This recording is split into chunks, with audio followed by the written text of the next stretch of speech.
Delhi liquor కేసులో కీలక పరిణామాలు చోటు చేసుకున్నాయి. మద్యం కుంభకోణం కేసులో ఢిల్లీ సీఎం కేజ్రీవాల్ కు మరోసారి ఈడీ నోటీసులు జారీ చేసింది. ఈ నెల 21న విచారణకు హాజరు కావాలని నోటీసుల్లో తెలిపింది. గత నెలలో ఒకసారి ఈడీ నోటీసులు జారీ చేయగా ఎన్నికల ప్రచారం నేపథ్యంలో హాజరు కాలేనని సమాచారం ఇచ్చారు కేజ్రీవాల్.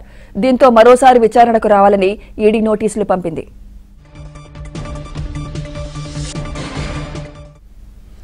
ఇక ఇదే కేసులో కీలక నిందితుడు అరుణ్ రామచంద్ర పిళ్ళైకి మధ్యంతర బెయిల్ లభించింది. భార్య అనారోగ్య కారణంగా పిళ్ళైకు సిబిఐ ప్రత్యేక కోర్టు న్యాయమూర్తి నాగ్పాల్ మధ్యంతర బెయిల్ మంజూరు చేశారు.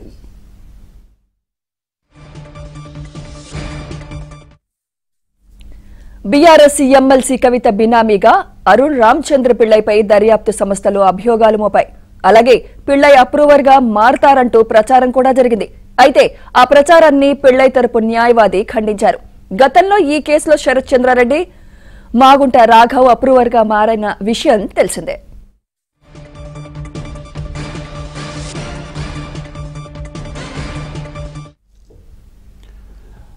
ఆరు నెలలలోపు కేసు దర్యాప్తును పూర్తి చేస్తామని ఇప్పటికే సుప్రీంకోర్టుకు తెలిపిన ఈడీ త్వరలోనే మరో ఛార్జ్షీట్ దాఖలు చేసేందుకు ప్రయత్నిస్తోంది.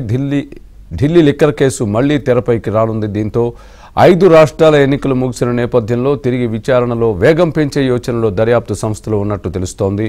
మరోసారి పలువురిని ప్రశ్నించేందుకు నోటీసులు జారీ చేయనట్లు కూడా సమాచారం. ఇదే అంశానికి సంబంధించి పూర్తి అప్డేట్ మా ఢిల్లీ బ్యూరో చీఫ్ కృష్ణ చెప్తారు. కృష్ణ, చెప్పండి, దీనికి సంబంధించి పూర్వపరాలు. ఢిల్లీ సీఎం కేజ్రీవాల్ ఇంతకుముందు ఈడీ విచారణకు ఎన్నికల నేపథ్యంలో హాజరు కాలేకపోయారని చెప్పారు. ఇప్పుడు దీనికి పరిస్థితి ఏంటి? ఈసారి హాజరవుతారా లేదా ఇంకేదైనా సాకు చెప్పి తప్పించుకున్న ప్రయత్నం చేస్తారా? ఇప్పుడు మళ్ళీ ఈడీ ఎందుకు టార్గెట్ చేయబోతున్నట్టుగా మనం భావించవచ్చు? స్వామి, ఢిల్లీ లిక్కర్ స్కామ్ మళ్ళీ తెరపైకి వచ్చింది. ఇందాక మీరు చెప్పినట్లుగా 6 నెలల్లో ఈ కేసును దర్యాప్తు పూర్తి చేస్తామంటూ ఈడీ సుప్రీంకోర్టుకు ఇచ్చినటువంటి అఫిడవిట్ ఆధారంగా ఇక 6 నెలల్లోనే ఈడీ ఈ కేసును వైండప్ చేయాల్సి ఉంటుంది. అందుకే ఇక దర్యాప్తును కూడా వేగవంతం చేయబోతుందనే మనకు అర్థమవుతుంది. 5 రాష్ట్రాల ఎన్నికలు కూడా పూర్తయిన నేపథ్యంలో ఇప్పుడు ఈ యొక్క ఎవరైతే మిగతా నిందితులు ఉన్నారో వాళ్ళందరికీ కూడా నోటీసులు ఇచ్చి వాళ్ళని విచారించాలని కూడా భావిస్తుంది. అవసరమైతే వాళ్ళందరినీ అరెస్ట్ కూడా చేయాలనుకుంటుంది.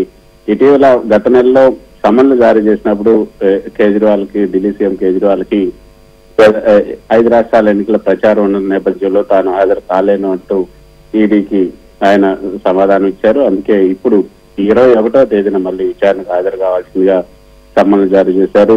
మరి ఇప్పుడు ఈ తాజాగా ఈ విచారణకి ఆయన వెళ్తారా లేదా అన్నది ఇంకా తెలియలేదు. రేపు ఈ సందర్భంగా ఆయన ఒక ప్రకటన కూడా చేసే అవకాశం ఉన్నట్టుగా తెలుస్తుంది. విచారణకు కనుక పిలిచి ఆయన అరెస్ట్ చేస్తే ఆయన సీఎం గా కొనసాగుతారా లేకపోతే ఆయన స్థానంలో వేరే ఎవరినైనా సీఎం గా పెడతారా అన్నది కూడా చూడాల్సి ఉంటుంది. సో ఇవన్నీ ఈ ఒక పక్క జరుగుతుంటే మరో పక్క ఈడీ సిబిఐలో మరోసారి కదలిక వచ్చింది. ఖచ్చితంగా దీనికి సంబంధించినటువంటి నిందితులందరినీ కూడా మళ్ళీ ఈ యొక్క ప్రశ్నించేందుకు వారందరికీ నోటీసులు జారీ చేసేందుకు కూడా ఈడీ సిద్ధమవుతున్నట్లుగా మనకు ఈడీ వర్గాల నుంచి అందుతున్నటువంటి సమాచారం. ఈ యొక్క పిల్లై అప్రూవర్ గా మారుతారంటూ ప్రచారం కూడా జరుగుతుంది. అయితే ఈ రోజు కీలకమైనటువంటి పరిణామం జరిగింది.